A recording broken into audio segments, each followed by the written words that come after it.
है कि हमें यहाँ के कीवर्ड्स यूज करने हैं। जो मेन चीज होती है, जो भी आप लिख रहे हैं ना, कीवर्ड्स बहुत मैटर करता है। आप क्या कीवर्ड्स यूज कर रहे हैं, उससे आपका इंट्रोडक्शन और कंक्लूजन दोनों कैसे ब्यूटीफुल बनता है ना, उसके लिए हमको फोकस हमारा कीवर्ड्स पे होता है। तो इंट्रोडक्शन जो होता है उसमें हम कैसे कीवर्ड यूज करेंगे, उसमें ऐसे कीवर्ड यूज करेंगे जैसे हम किसी चीज को इंट्रोड्यूस कर रहे हैं। अब जैसे हम सपोज हम किसी चीज को इंट्रोड्यूस कर रहे हैं, किसी पर्सन को इंट्रोड्यूस कर रहे हैं, तो हम उसके बारे में अच्छी अच्छी बातें बताते हैं कि ये पाइनियर हैं, या फिर इन्होंने ये अचीव किया हुआ है, he is like prominent figure in our like history और समवेयर। तो उसको वो ऐसे एडजेक्टिव्स यूज करने हैं, हमको कीवर्ड्स यूज करने हैं। तो जैसे कि India was a golden bird before, है ना, India was a cradle of ancient society, मतलब सिविलाइजेशन। तो ऐसे क्रेडल ऑफ सिविलाइजेशन, ऐसे ये सब कीवर्ड्स को हमको यूज करना है। Pioneers, change maker, he was like golden period of the culture, ऐसे कीवर्ड्स को हमको यूज करना है। अभी गुप्ता गुप्ता पीरियड का कोई आया तो वो golden period of the ancient culture, ऐसा करके हम वहां पे उस चीज से करके इंट्रोड्यूस कर सकते हैं। तो बेसिकली होता है एडजेक्टिव्स। तो बेसिकली हमको काफी एडजेक्टिव्स यूज करने हैं। तो वो एडजेक्टिव्स यूज करके आप एक अच्छा इंट्रोडक्शन स्टार्ट कर सकते हैं, राइट। तो यहाँ पे जैसे ये मिला, ancient civilization are the foundational blocks of human society. ये क्या है, हमारा एडजेक्टिव बता रहा है कि ये क्या चीज है। ये बता रहा है कि ये फाउंडेशन है, हमारे foundational block of human society. तो ये फाउंडेशनल ब्लॉक्स आप कहीं भी यूज कर सकते हैं। तो आप इसको यहाँ पे ऐसे रिप्लेस कर सकते हैं कि इंडियन इंडियन सिविलाइजेशन के आप लीजिए हड़प्पन सिविलाइजेशन। तो Harappan civilization is the foundational block of Indian culture और इंडियन सोसाइटी, कुछ भी करके वहां पे आप स्टार्ट कर सकते हैं। तो फाउंडेशन ब्लॉक एक ऐसा कीवर्ड हो गया यहाँ पे। और उन्होंने क्या किया, transition from nomadic lifestyle to organized urban centres. तो एक अच्छा भी, ये भी एक मतलब अच्छी लाइन मिल गई कि transition from nomadic lifestyle to organized. मतलब इसके पहले जो था वो काफी नोमैडिक रह करते थे, मतलब कोई कल्चर, मतलब कोई स्ट्रक्चर नहीं है, कोई प्रॉपर ऑर्गेनाइजेशन नहीं है, सेटअप नहीं है। बट इन्होंने क्या किया कि इस सिविलाइजेशन के भी आने के बाद एक प्रॉपर ऑर्गेनाइज वे में हो गया। तो यहाँ पे ट्रांजिशन वाला कीवर्ड, ये भी एक अच्छी लाइन है जो आप अलग अलग जगह पे यूज कर सकते हो। ठीक है, इनके फिर फीचर लिख दिए कि they were advanced in economic social culture development.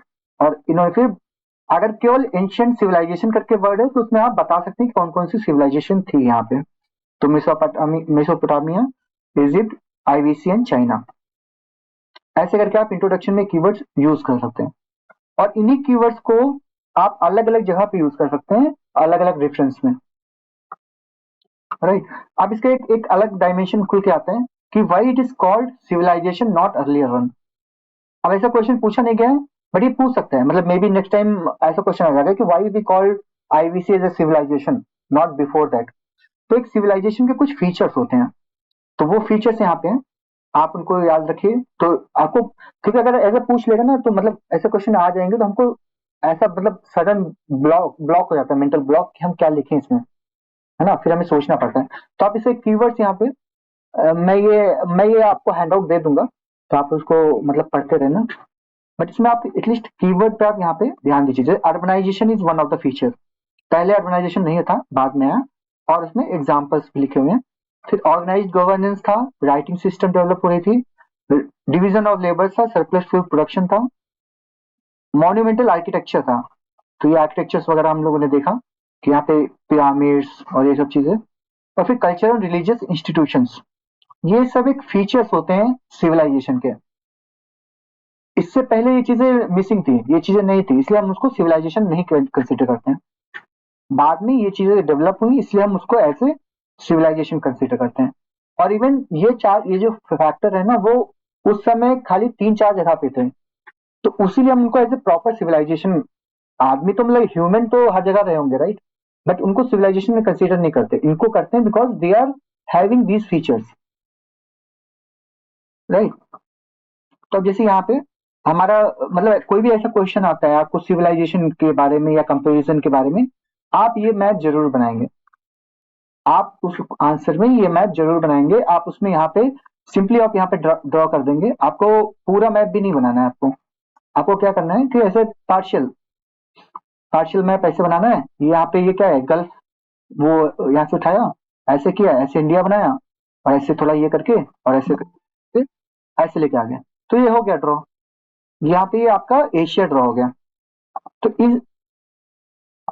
ऐसे आप ड्रॉ करने का प्रैक्टिस कीजिए कि फटाक से मतलब विद इन 10 सेकेंड्स हम कैसे मैप को ड्रॉ कर पाए।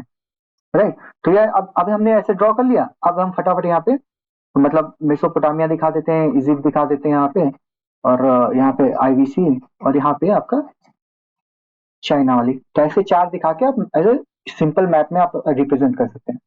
अब क्वेश्चन कुछ भी आए, मतलब ये ऐसा होता है ना रेडीमेड मटेरियल, तो हम उसको हर जगह पे यूज करेंगे। कैसा भी क्वेश्चन आया, अगर वो सारे सिविलाइजेशन के बारे में बात कर रहा है तो हम ये वाला मैप डालेंगे। अगर आईवीसी का बारे में बात कर रहा है तो आईवीसी की जो साइट्स वाला मैप है तो वो वाला हम मैप डालेंगे यहाँ पे। ऐसे इंडिया का ऐसे शॉर्ट फॉर्म बना के फिर ऐसे यहाँ पे मेंशन कर देंगे। ठीक है, राइट। तो ये हो गया हमारा मस्ट चीजें, ये हमको याद रखना है। फिर हम यहाँ पे एक क्या बोलते हैं सिविलाइजेशन के बारे में पढ़ते हैं। इस हैंड आउट में एक्चुअली मेंस का कंटेंट जो होता है ना, वो लोगों ने अलग अलग अलग बुक्स होती है ना, वो बहुत बड़ा होता है और बहुत पैराग्राफ फॉर्मेट में और बहुत डिटेल्ड में होता है, या किसी ने हेडिंग सब हेडिंग्स बना के रखे ना तो बनाते ही चले गए हैं। अब जैसे शून्य वगैरह में मैंने देखा था तो उसमें मतलब इतनी सारी हेडिंग्स ना, बहुत डिफिकल्ट होता है कि कौन सी दो तीन को पकड़े कौन सी छोड़े टाइप का। तो उस टाइप का हमको कंटेंट नहीं चाहिए टू, बल्कि हमको चाहिए टू द पॉइंट शॉर्ट, और 4-5 पॉइंट चाहिए मैक्सिमम एक एंगल पे। तो मैंने कोशिश किया कि हैंडआउट्स में मैं उन्हीं चीजों को रखूं जो डुएबल टाइप का हो, है ना, जो हम एग्जाम में रिप्रोड्यूस कर पाए। तो मेसोपोटामिया मतलब सिविलाइजेशन के बारे में हमको बहुत ज्यादा नहीं जानना है, बस खाली बेसिक्स मतलब पता होना चाहिए। तो इसकी लोकेशन क्या थी, टिग्रिस यूफ्रेट्स रिवर सिस्टम था, ये अभी इराक में है। तो यहाँ पे टिग्रिस यूफ्रेट्स रिवर है, उनके अराउंड ही ये सारे ना रिवर वैली सिविलाइजेशन है। तो इसका मतलब कोई ना कोई रिवर के अराउंड में बने हुए हैं। तो एक क्वेश्चन यहाँ से ऐसे भी आता है कि ये वाई अराउंड द रिवर्स। तो रिवर से वही ट्रांसपोर्ट प्लस फूड, मतलब वाटर अवेलेबिलिटी, फूड और सारी चीजें, ट्रांसपोर्ट ट्रेड सब कुछ वहीं से होता था। तो पानी इज अ बेसिक नेसेसिटी। तो वो इसलिए सारी सिविलाइजेशन जो डेवलप हुई है वो वाटर के अराउंड हुई है, वाटर बॉडीज के। तो ये हो गया। अब इन्होंने इनके कुछ की वर्ड्स की मतलब की एस्पेक्ट्स यहाँ पे लिखे हुए हैं अचीवमेंट्स में। तो जैसे मेसोपोटामिया वाले थे, तो इन्होंने इनकी ये सिटीज हैं, इन्होंने राइटिंग सिस्टम डेवलप किया था सबसे पहले, इन्वेंटेड द। तो इन्होंने इन्होंने यहाँ पे writing system, world first writing system, तो ये किसने डेवलप किया था, आपके मेसोपोटामिया वालों ने। तो हम यहाँ पे ऐसे ही इसको मेंशन कर सकते हैं। अगर वो मतलब ये आपको बेसिक फैक्ट्स हैं जो आपको पता होने चाहिए। इसमें हम अभी आंसर में एज इट इज यूज नहीं करेंगे करेंगे क्योंकि वो एज इट इज कभी पूछेगा नहीं कि क्या है। बट हमें बेसिक फैक्ट्स हैं जो हम पढ़ते हैं उनको हमें पता होना चाहिए। उसके बाद में जो हम दूसरा जो हम अभी यहाँ पे मेन चीज है जो हमारे मेंस के लिए बहुत इंपॉर्टेंट है, वो है सिमिलरिटीज एंड डिफरेंसेस। अब हमको बेसिक फैक्ट्स पता हो गए, वहां पे हमने देख लिया। अब हमको कंपेयर करना है ऐसे, दिस इज लाइक एनालिटिकल। तो ये हमारा एनालिटिकल एंगल है। और जो क्वेश्चन क्वेश्चन जो होते हैं वो थोड़ा एनालिटिकल टाइप के होते हैं, जिसमें आप आंसर को लिख पाए। पीसीएस में काफी कुछ क्वेश्चन फैक्चुअल भी होते हैं। बट अभी जैसे यूपीएससी की तरफ शिफ्ट हो रहा है हमारा, जैसे यूपीएससी की तरफ हमारा शिफ्ट हो रहा है पीसीएस, तो हम एक्सपेक्ट कर सकते हैं कि काफी सारे क्वेश्चन एनालिटिकल नेचर में रहेंगे, ना कि फैक्चुअल। तो ये वाला जैसे सिमिलरिटीज एंड डिफरेंसेस थोड़ा एनालिसिस है, कंपेरेटिव एनालिसिस। तो इसलिए हमको ये चीजें अच्छे से पढ़ना है इसको। तो रिवर वैली ओरिजिन्स, मतलब इसमें सिमिलरिटीज क्या है कि सारी जो सिविलाइजेशन है वो रिवर वैली से ओरिजिन हुई है। तो ये इसकी एक सिमिलरिटी है। फिर एग्रीकल्चर सरप्लस, तो सारी सिविलाइजेशन में ऑलमोस्ट इरिगेशन और एग्रीकल्चर टेक्निक्स डेवलप थी, क्योंकि सारी सिविलाइजेशन एग्रीकल्चर बेस्ड थी। तो उनके पास सरप्लस फूड था और उसका वो ट्रेड भी करते थे। तो वो दोनों चीजें थी, क्योंकि फूड एक मेन नेसेसिटी है। तो अगर फूड नहीं रहेगा तो वो लार्ज पॉपुलेशन को सपोर्ट नहीं कर पाएंगे, तो फेमाइन्स आएंगे, तो पॉपुलेशन ड्रॉप हो जाएगी, राइट। तो वैसे तो एग्रीकल्चर सरप्लस भी एक बहुत कॉमन चीज है जो सब में था। अर्बनाइजेशन भी कॉमन है, आपको सिटीज मिलेंगी सारी सिविलाइजेशन में। सोशल हायरार्की भी हमको देखने को मिलती है। Writing system for communication and all, record keeping and communication, उसके लिए यहाँ पे थोड़ा थोड़ा डेवलप होने लगी थी। और फिर रिलीजियस बिलीफ, सोशल स्ट्रक्चर भी डेवलप हुए थे, ट्रेड नेटवर्क्स और टेक्नोलॉजिकल एडवांसेस। तो ये सारी चीजें हमारी कॉमन है। अक्रॉस द सिविलाइजेशंस, तो ये सब में थी। अब आता है डिफरेंसेस, तो यहाँ पे मेन है वो, कई बार ये मतलब it can be another question कि कैसे हमारा IVC, how it is different from other, वो how it is different from other civilization, ऐसे कॉमन क्वेश्चन पूछ सकते हैं अदर सिविलाइजेशन, तो सिंपली वो कंपेयर कर सकते हैं how it is different from Mesopotamia या how it is different from Egypt. तो इजिप्ट तो उतना मेन नहीं थी, ये दोनों मेन नहीं थी, but this civilization was too much, like it is very much important Mesopotamia. तो ऐसे कंपैरिजन को इंडिविजुअल को दे सकते हैं या फिर वो ओवरऑल को देख सकते हैं, आईवीसी वर्सेस अदर्स। तो हमें ये डिफरेंसेस पता होनी चाहिए। तो एक तो हमें, जैसे कि आप कभी भी नोट्स बनाइए या कुछ बनाइए, तो आप जब टेबल्स बनाइए ना, तो वहां पे एस्पेक्ट या फिर जो पैरामीटर्स हैं जिसपे आप कंपेयर कर रहे हैं ना, उनको जरूर लिखिए। तो ये मतलब आपको भी रिवीजन करने में इजी रहेगा। और साथ में जब आप आंसर में ये वाली टेबल कॉलम बनाएंगे, सबसे पहले यही वाला कॉलम बनाएंगे कि किस पैरामीटर पे आप डिवाइड कर रहे हैं, किस पैरामीटर पे आप डिफरेंस क्रिएट कर रहे हैं। अगर आप यहाँ पे ये लिख देंगे ना, तो पढ़ने वाले को बहुत ईजी रहता है कि, तो वो उसको पूरा आंसर नहीं पढ़ना है, उसलिए आप चीजें ईजी कर रहे हैं। और जितना आप इवेल्युएटर का काम इजी करेंगे, उतना ही मार्क्स वो खुश होकर देगा। तो उसको लगेगा कि आपने उसके एफर्ट बचा लिए, आपने उसका टाइम बचा लिया, तो वो खुश हो जाएगा और वो उसको आपको उसमें रिवार्ड करेगा। ठीक है, आपको उसका रिवॉर्ड मिलेगा। तो ये वाली, कभी भी आप टेबल बनाइए ना, तो ये एस्पेक्ट वाला जरूर बनाइए कि आप कहाँ किस फीचर को लेकर कंपेयर कर रहे हैं। काफी सारे लोग मिस कर देते हैं इसको, बस दो कॉलम बनाया, आईवीसी मेसोपोटामिया या आईवीसी और ये, और फिर उसी में लिखते चले गए। और आप, आपने टेबल बढ़िया बनाई है सर, टेबल बढ़िया बनाई है कह रहा हूँ। थैंक यू भैया, थैंक यू। तो मैं कह रहा हूँ कि ऐसे टेबल वो बनाइए, और क्या बोलते हैं कि इससे आपका काम भी इजी होता है। अगर आपने यहाँ पे ज्योग्राफी लिख लिया, तो आपको बहुत ज्यादा लंबे सेंटेंसेस नहीं लिखने पड़ेंगे, कीवर्ड में काम हो जाएगा आपका। आपने कैसे ये यहाँ पे लिख दिया, तो वो भी चीजें इजी हो जाएंगी। तो ये ज्योग्राफी है, तो रिवर का अगर हम देखेंगे, ये रिवर्स कौन से रिवर पे था, तो यहाँ पे फिर गवर्नेंस सिस्टम, इसमें डिसेंट्रलाइज सिटी स्टेट थी, यहाँ पे थोड़ा सेंट्रलाइज था, यहाँ डिसेंट्रलाइज था, यहाँ सेंट्रलाइज था। तो ऐसे ऐसे करके आप इसको, तो किन फैक्टर्स पे हम डिफरेंस करेंगे, डिफरेंसेस किन फैक्टर पे था, गवर्नेंस पे था, राइटिंग सिस्टम में था, आर्किटेक्चर में था, राइट, रिलीजन में डिफरेंसेस थे, और ट्रेड में, और फिर डिक्लाइन के भी अलग अलग रीजन थे सबके। तो कहीं पे जैसे मेसोपोटामिया में डिफरेंट वॉर्स हुआ करते थे, इन्वेजन होते थे, यहाँ इंटरनल था। किसमें, आपका इजिप्ट, इजिप्ट में इंटरनल चीजें थी, इश्यूज। और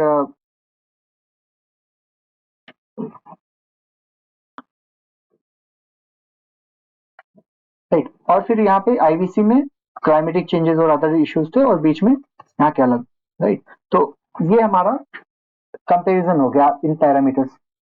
अभी इसका एक और, अब जो हमारा वो पीवाईक्यू था वहां पे, उसको यहाँ पे एनालिसिस करेंगे, how Indian civilization preserve its culture and tradition but other could not. तो इंडिया ने कैसे, मतलब सॉरी, इंडियन सिविलाइजेशन या आईवीसी सिविलाइजेशन बोलो या फिर हड़प्पन सिविलाइजेशन बोलो, उसने कैसे अपने प्रिजर्व किया। तो यहाँ पे अगेन इजी के लिए आपको ये चीजें फैक्टर, क्या फैक्टर थे जो यहाँ पे थे वहां पे नहीं थे। तो पहली चीज तो सबसे मेन इंपॉर्टेंट थी एडेप्टेबिलिटी, सर्वाइवल ऑफ फिटेस्ट होता है ना, तो वो वाली चीज एडॉप्टेबिलिटी। तो चीजें कैसे हम एडॉप्ट कर रहे हैं, कैसे अडॉप्ट कर रहे हैं, assimilated foreign influences without losing the tradition like Hinduism. तो हमारा जो बेसिक ट्रेडिशन था आईवीसी का, वो हमने जो बाहर के इन्फ्लुएंसेस आए बीच के, उनको भी हमने अडॉप्ट कर लिया यहाँ पे। तो उसीलिए हमारा ये प्रिजर्व रह पाया, मतलब कि हमने अडॉप्ट भी किया विदाउट लूजिंग द कोर।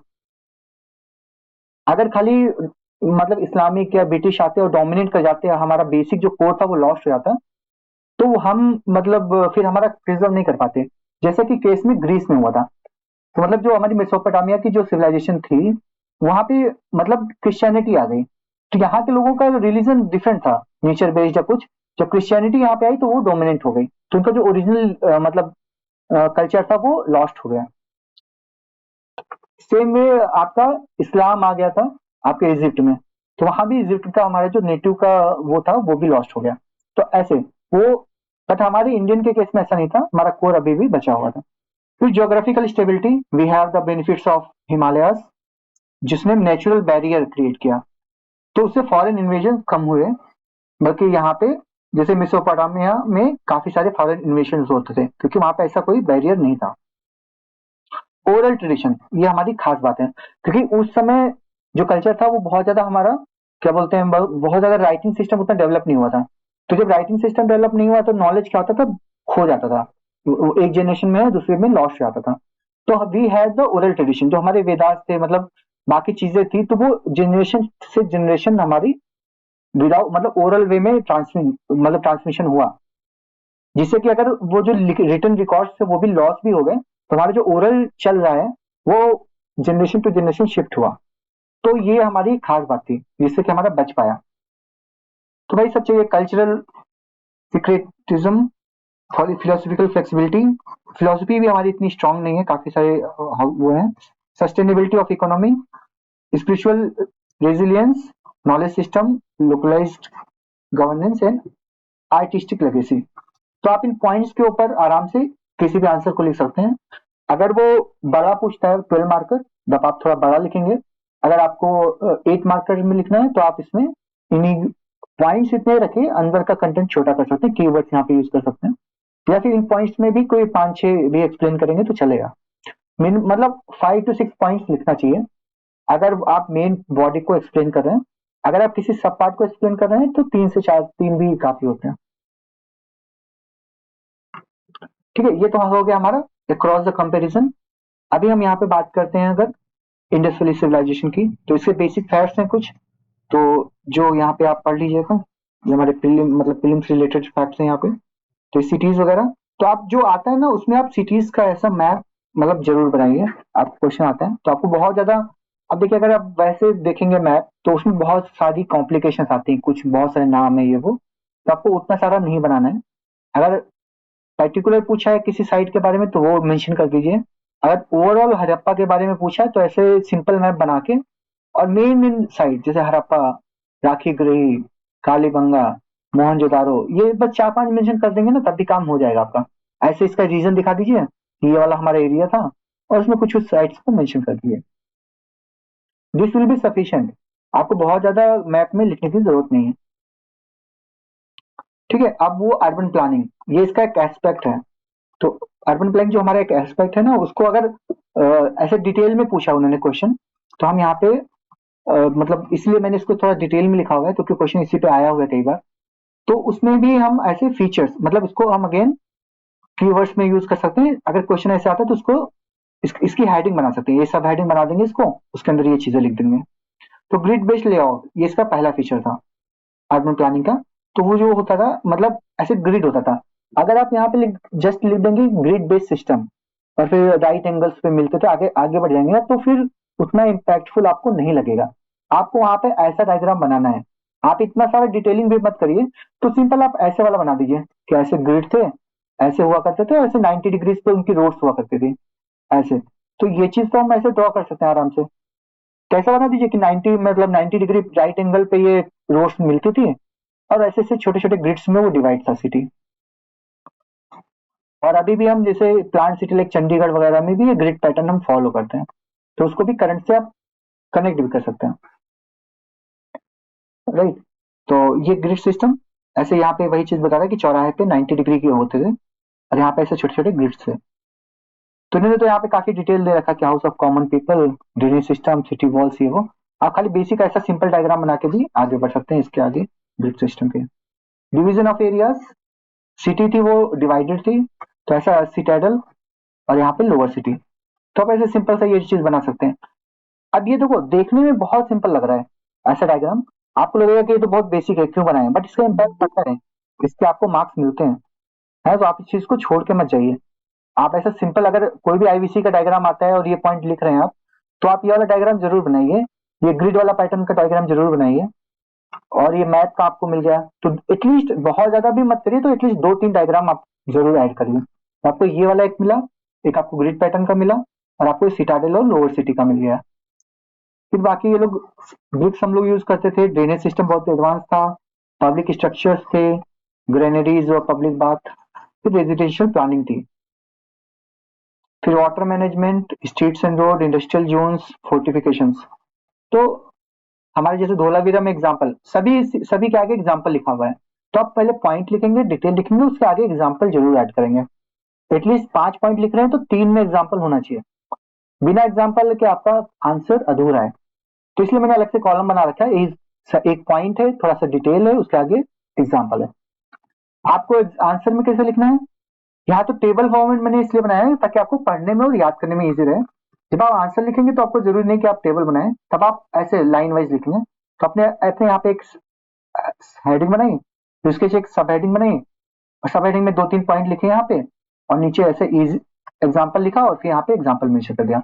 फिर सब हेडिंग बनाई, फिर थोड़ा सा पॉइंट लिखा, फिर आपने यहाँ पे एग्जाम्पल लिख दिया है, ऐसे करके। तो आपको लाइन बाय लाइन सब हेडिंग नीचे एक लाइन में एक्सप्लेन करिए, फिर उसके नीचे एग्जाम्पल, फिर अगला सब पॉइंट, 1 लाइन, फिर एग्जाम्पल।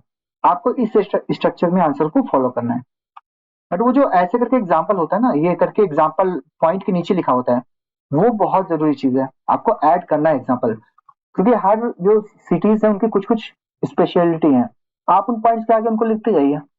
तो जैसे मोहनजोदाड़ो में आपको ग्रेनरीज मिली है, सिटाडेल मिला हुआ है, फोर्टिफाइड जोन, मतलब फोर्टिफिकेशन की बात करें तो आप वहां पे धोलावीरा मेंशन कर सकते हैं, राइट। तो एक एक सिटी का नाम यहाँ पे आप मेंशन कर दीजिए। पोर्ट पोर्ट की बात करें तो लोथल मेंशन कर सकते हैं, करेक्ट। अगर बीट्स की बात में, इंडस्ट्रियल टाउन्स की बात करें तो आप वहां पे हम मतलब आप क्या बोलते हैं, चूहनदारो या फिर कालीबंगा, ये सब मेंशन कर सकते हैं। ऐसी चीजें आप एक एक अलग अलग सिटी, अलग अलग एग्जाम्पल बना बना के आप उसको यूज करेंगे, तो वो काफी इम्पैक्टफुल लगेगा आपके आंसर में। ठीक है, और आईवीसी के बारे में, और यहाँ पे इकोनॉमी क्या थी, उसके भी 5 पॉइंट यहाँ पे हैं। Writing system, art and culture, religion, technology, क्योंकि कई बार ऐसे पूछ लेता है टेक्नोलॉजी क्या थी, टेक्नोलॉजिकल डेवलपमेंट क्या था, सोशल स्ट्रक्चर और डिक्लाइन। तो डिक्लाइन में देखिए, कई बार डिक्लाइन का तो क्वेश्चन आता नहीं है, अगर आ भी सकता है कई बार क्वेश्चन ऐसे भी पूछ सकता है कि डिफरेंट थ्योरीज क्या है डिक्लाइन की, बट वो काफी टेक्निकल हो जाएगा। तो ऐसे भी पूछ सकता है कि व्हाट आर द पैरामीटर्स और what are the factors led to the decline of the IVC civilization. तो क्वेश्चन क्वेश्चन ये रहेगा कि what are the factors which led to the decline, factors led to decline of IVC, ऐसा question आया, right. अगर आपका question ऐसे आ रहा है कि which are the factors led to the decline of IVC, तो इसको लिखने के बाकी बच्चे क्या करेंगे, वो लिख देंगे क्लाइमेट चेंज, फ्लड, इन्वेशन, ऐसे करके पॉइंट्स लिख देंगे। बट आपको, अगर आपको अच्छे मार्क्स चाहिए तो आप वैसे मत लिखिए, आप वहां पे ये चीज लिखती है। तो वहां पे आप स्टार्ट करेंगे कि different scholars has given different scholars has given different theories of the different of decline of IVC. तो आप यहाँ पे उन्हीं फैक्टर्स में, मतलब जो फैक्टर है ना उनकी एक थ्योरी है, तो आप उनके ऊपर बना दीजिए। जैसे क्लाइमेट चेंज थ्योरी, पहला पॉइंट लिखिए क्लाइमेट चेंज थ्योरी, उन्हीं फैक्टर से आगे आप थ्योरी वर्ड ऐड कर देंगे। तो क्लाइमेट चेंज थ्योरी, तो इन्होंने बताया कि ड्रॉट और मानसून, और एक दो एग्जाम्पल याद कर लीजिए, जैसे एसपी सेन, एसपी गुप्ता। तो एसपी गुप्ता ने क्लाइमेट चेंज थ्योरी दी थी। आपको 2 नाम नहीं लिखना है, एक नाम लिखिए, SP Gupta. As per SP Gupta belong dot in this broad this one, rivers course shift theory, तो आरएस बिस्ट। तो बस ऐसे नाम याद रखिए कि ये कोर्स शिफ्ट में आरएस बिस्ट का नाम। फ्लड वाली थ्योरी किसने दी थी, व्हीलर ने दी थी, तो अब इसका नाम में मेंशन कर दीजिए। बाकी फ्लड अगर एक ऐसे सिंपल लिखेंगे तो उससे इंपैक्ट नहीं लगेगा, आप फ्लड थ्योरी लिखिए by Wheeler, flood theory by Wheeler. Aryan invasion theory भी व्हीलर की थी। डिक्लाइन इन ट्रेड बीबी लाल, और डिग्रेडेशन एम आर साहनी। तो इनके एक एक नाम आप ऐसे याद करिए। तो अगर आप 2-3 में भी नाम या मेंशन कर सकते हैं ना, तब भी काफी है, आपको सारे नहीं याद करने। एटलीस्ट अगर 2-3 में आगे नाम लिख देंगे तभी चलेगा। नहीं भी नाम याद आ रहे हैं तो एटलीस्ट थ्योरी वर्ड ऐड करिए, और उसके साथ में वो चीज एक्सप्लेन करिए, और 2-3 में उसके नाम याद कर लिख दीजिए। तो इससे क्या होगा ना, काफी आंसर आपका थोड़ा टेक्निकल हो जाएगा, और उससे आपको मार्क्स थोड़े अच्छे मिलेंगे। ये आपका वैल्यूडेशन टाइप का रहेगा। क्योंकि जो चीजें बाकी क्लाइमेट चेंज, फ्लड, ये जो है ना as a normal generalize answer तो सभी लिख के आएंगे, आपका आंसर डिफरेंट कैसे होगा। तो उस चीज को लिए हमें ये चीजें करनी पड़ेंगी, छोटी छोटी सी कुछ कुछ नाम आपको याद करने पड़ेंगे।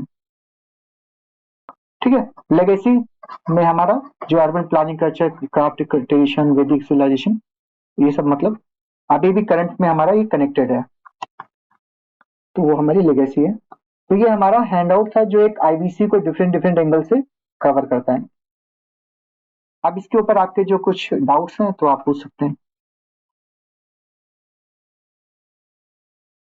तो ये हमारा एक थीम था जो कुछ 7-8 पेज का था। तो ऐसे ही हम 100+ थीम्स में पूरा सिलेबस कवर करेंगे, जिसमें सारे PYQs including UPSC and UPPCS की सारी पीवाईक्यूज को एनालिसिस करके ऐसे 100+ थीम्स निकालेंगे, जिससे आपका पूरा सिलेबस कवर हो जाएगा। मोस्ट इंपॉर्टेंट चीजें आपकी कवर हो जाएंगी, और वो उसमें इनरिचमेंट हमारा मेन फोकस रहेगा। तो अगर आपके 50 मतलब 100 थीम्स में से अगर आपके 30-40 भी रिपीट हो जाते हैं, तो आप बहुत अच्छा आंसर लिख के आएंगे उसका। तो अगर आपने बहुत अच्छा आंसर लिखा, तो आपको बाकी लोगों से काफी ज्यादा एज मिलेगी उसमें। राइट। तो अभी आपको कोई डाउट है तो आप पूछ सकते हैं, तो हम लोग आगे बढ़ेंगे। सर जैसे क्वेश्चन आया हुआ था हम्म।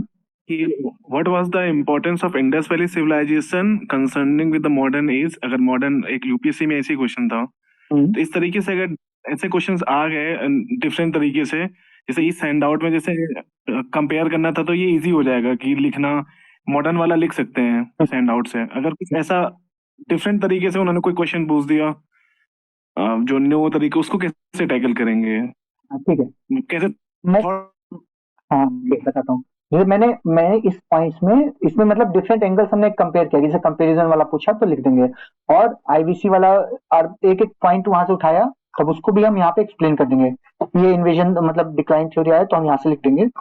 लेकिन वो अगर और भी थोड़ा एनालिटिकल क्वेश्चन बना देते हैं, जैसे कि एंशियंट मतलब आईवीसी का हमारे करंट सिचुएशन में क्या रोल है, क्या लेगेसी है, अर्बन प्लानिंग में आप कहाँ कहाँ देखते हैं उस टाइप का, तो वहां पे हमारी राइटिंग स्किल्स काम आती हैं। क्योंकि यहाँ पे जो पॉइंट्स हैं वो सेम है, आपको उनको कनेक्ट करके चीजों को ऐड ऑन करके उस वे में लिखना पड़ेगा कि मतलब थोड़ा राइटिंग स्किल्स का यूज करके आपको उस लैंग्वेज को थोड़ा चेंज करके भी आप यूज कर सकते हैं।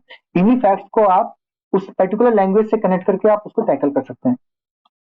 बाकी तो अगर आप यहाँ पे क्वेश्चन बनाने जाएंगे तो आपका ये लगभग 10-20 तरह के क्वेश्चन आ जाएंगे। तो उस समय वैसा अगर हम हर टॉपिक में करने लगे ना, तो आपका सिलेबस बहुत बड़ा हो जाएगा, फिर आप उसको मतलब उसको आप मैनेज नहीं कर पाएंगे उतना ज्यादा। तो इसलिए जो अभी आईवीसी भी आप अगर देखें ना, तो नॉर्मल बुक्स में 1 या 2 पेज में है, ये हमने 7-8 पेजों में कवर किया है, क्योंकि हमने कई सारे 2-3-4 के एंगल को कवर किया है। अगर वैसे ही अगर मतलब और भी जितने एंगल खोलेंगे आप, तो उतना ज्यादा हमारा ये मतलब बढ़ता रहेगा सिलेबस। बाकी कई सारी चीजें ना आपको वहां पे ऑन द स्पॉट भी करनी पड़ेंगी। Thank you sir. ठीक है, अभी मतलब क्लियर हुआ थोड़ा। बाकी आप चीजों को कनेक्ट करके लैंग्वेज चेंज करके आप वहां पे मैनेज कर सकते हैं ये एग्जिस्टिंग इन्फॉर्मेशन से।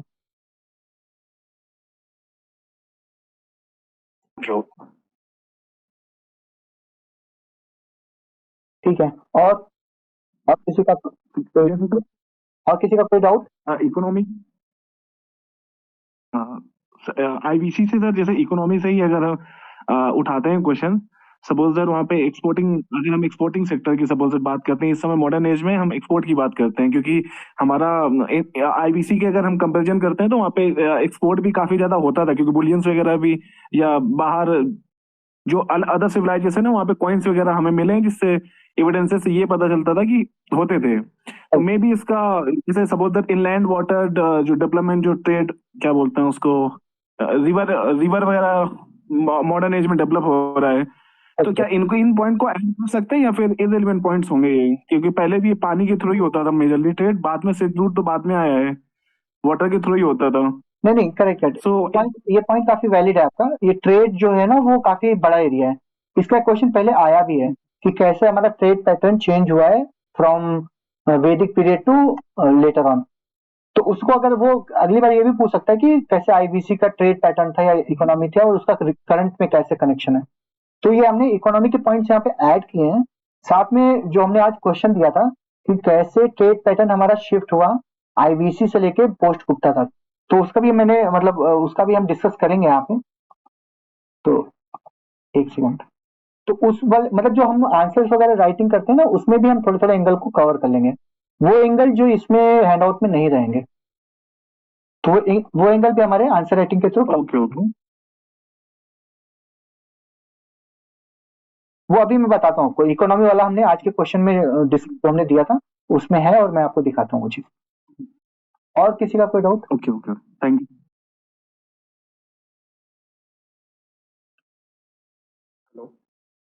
हाँ जी हमने।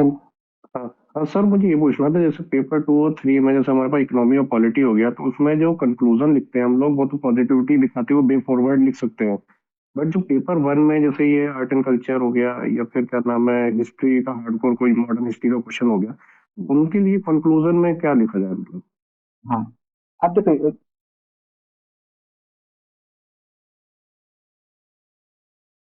मैंने यहाँ पे कंक्लूजन नहीं ऐड किया। ठीक है, कंक्लूजन के लिए आपको क्या करना होता है,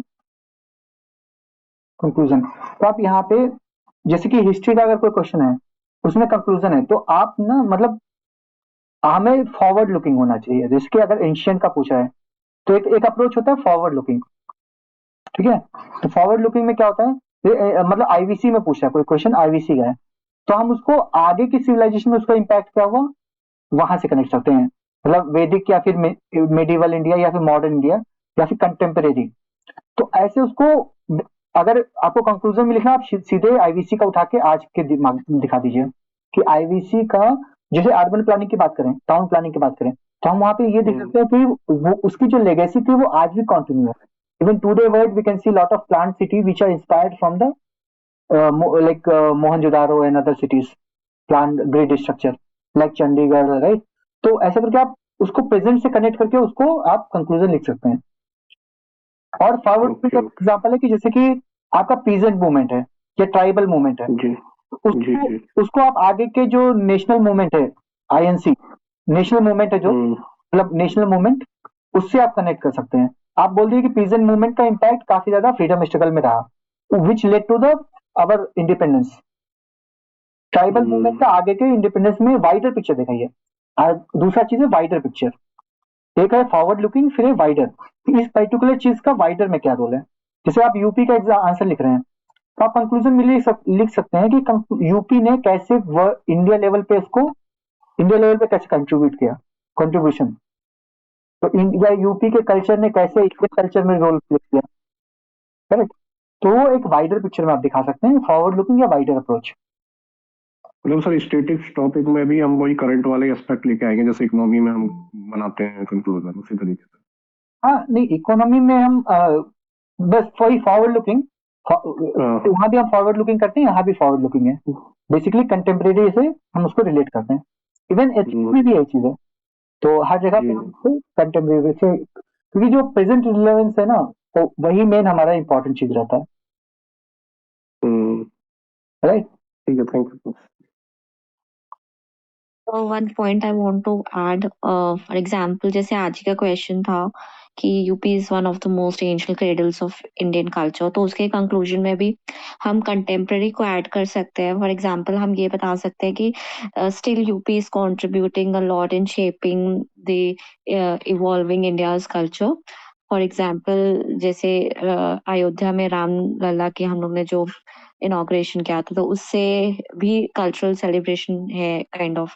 and for example government efforts भी, जैसे काशी तमिल संगम है, तो वो भी हम लोग स्टिल रीडिस्कवर कर रहे हैं एज ओल्ड ट्रेडिशन लिंक्स को between UP and rest of the country, and it is promoting the idea of एक भारत श्रेष्ठ भारत काइंड ऑफ। ऐसे हम कंक्लूड कर सकते हैं कंटेम्प्रेरी में ऐड करके। एग्जैक्टली, तो वही वाइडर पिक्चर, कैसे यूपी का रोल हमें इंडियन कल्चर में और कंटेम्प्रेरी से रिलेट करके, इसमें गवर्नमेंट स्कीम्स हो जैसे नेशनल म्यूजियम या कुछ चीजें स्टार्ट होती है ना, तो वो वाले एग्जाम्पल भी हम यहाँ पे कंटेम्प्रेरी के ऐड कर सकते हैं। जैसे कि कंटेम्प्रेरी मैरीटाइम हेरिटेज सेंटर बनाए लोथल में, तो वो वाला चीज हम यहाँ पे कंक्लूजन में ले सकते हैं, राइट। और कुछ स्कीम्स होती हैं गवर्नमेंट की जो कल्चर के लिए स्टार्ट होती हैं, उनको भी हम यहाँ पे कंक्लूजन में ऐड कर सकते हैं, राइट। तो और सर डेटा नहीं, कंक्लूजन में सर डेटा नहीं लिखा जाता है ना, डेटा इंट्रोडक्शन से ही स्टार्ट होता है? नहीं, जरूरी नहीं है, आप कुछ कुछ चीजें लिख सकते हैं। जैसे कि कार्बन न्यूट्रलिटी का टारगेट है, वो मेंशन कर सकते हैं, एसडीजी गोल्स मेंशन कर सकते हैं, है ना। या फिर हमारी 5 ट्रिलियन इकोनॉमी है, उसका टारगेट है। बेसिकली टारगेट्स वाली चीजें आप लिख सकते हैं, वैसी चीजें, ठीक है। तो उसके नंबर आप यूज कर सकते हैं कि अगर हमें लाइक 100% लिटरेसी रेट अचीव करना है तो हमें ये करना है, तो वैसे वर्ड्स मेंशन आप कर सकते हैं, नंबर्स जो गवर्नमेंट के टारगेट्स हैं उनको मेंशन करेंगे। ठीक है, किसी का और कोई डाउट? नहीं तो फिर हम आज की कॉपीज लेते हैं और फिर कुछ डिस्कस करेंगे उसका।